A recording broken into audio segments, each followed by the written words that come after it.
Hey everyone, a huge warm welcome to another math session. Today, we're diving into 11th Standard Mathematics, specifically Chapter 3 on Trigonometry. We're going to completely demystify Exercise 3.1, question number 2. Now, I know the word trigonometry can sometimes make people break out in a cold sweat, but please, don't worry at all. Think of me as your older sibling walking you through this. We are going to break it all down step by step, and I promise, we'll make the math super easy to understand. Let's get into it. Okay, so here is our game plan for this explainer. First, a quick welcome to trigonometry, which we just did. Then we'll answer the big question, what on earth are coterminal angles? After that, we'll lay down the rules for the math, move on to solving some positive angles, then tackle negative angles, and finally wrap it all up with a quick recap. Sound good? Section 1. What are coterminal angles? The fundamental concept. Okay, let's dive right into this theory before we touch any actual numbers from the textbook. It's absolutely crucial to understand the why before the how.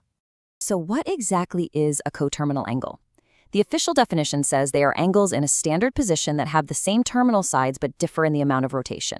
Now to put that into plain English, imagine you're running on a circular track. If you run a full 360 degrees, where do you end up? You come right back to the exact same starting line, right?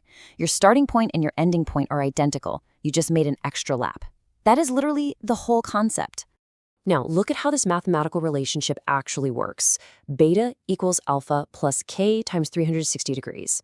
I know, it looks a little complicated at first glance, but the meaning is actually incredibly simple.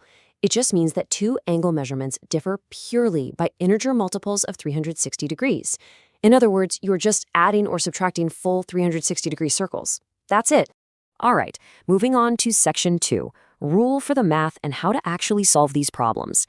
Now that we have the core concept down, we are going to establish a really clear, bulletproof rule system that you can apply to every single problem in this exercise.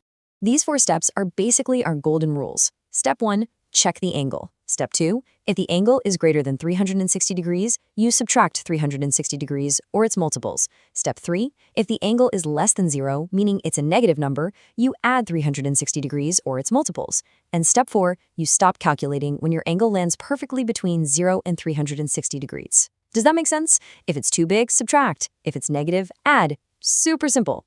Section 3, solving positive angles, specifically subdivisions 1, 2, and 3. Now the crucial point is the execution. We know the rules, so let's tackle the first 3 positive angles from the exercise together. Here is our first problem, subdivision 1. What is the coterminal angle for 395 degrees? Come on, think about that very first step. 395 is definitely bigger than our target range of 360, right? Exactly. Since 395 is greater than 360, following our rule, we just subtract 360 one time. So 395 minus 360 gives us 35 degrees. See, the math itself is really easy. So our final answer for subdivision 1 is 35 degrees. And if you double check that, 35 degrees perfectly fits right into our required range of 0 to 360. What a perfect start. Let's keep this momentum going. Subdivision 2 asks for 525 degrees. We're using the exact same logic here, and I know you guys are definitely getting the hang of this. Well, 525 is definitely greater than 360, so we subtract. 525 degrees minus 360 degrees equals 165 degrees.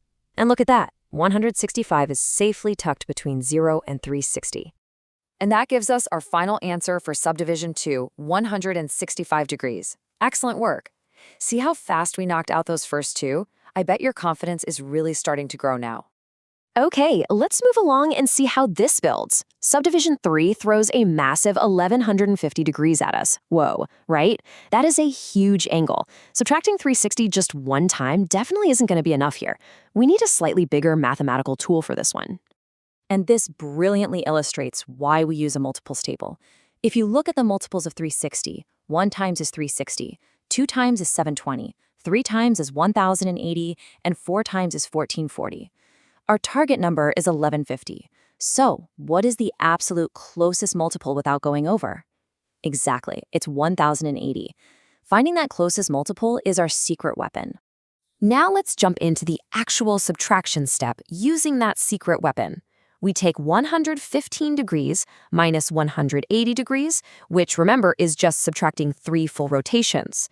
So 150 minus 180 equals 70 degrees. And boom, the final answer for subdivision 3 is 70 degrees. It totally doesn't matter how huge the number they give you is. By using the multiples of 360, we can easily and quickly crack it every single time. On to section 4, solving negative angles, subdivisions 4 and 5. We absolutely crushed those positive angles, so let's slide right into the next half. There is absolutely no reason to be intimidated by negative numbers because you already have all the skills you need for this. Let's clearly compare the two rules so there's zero confusion.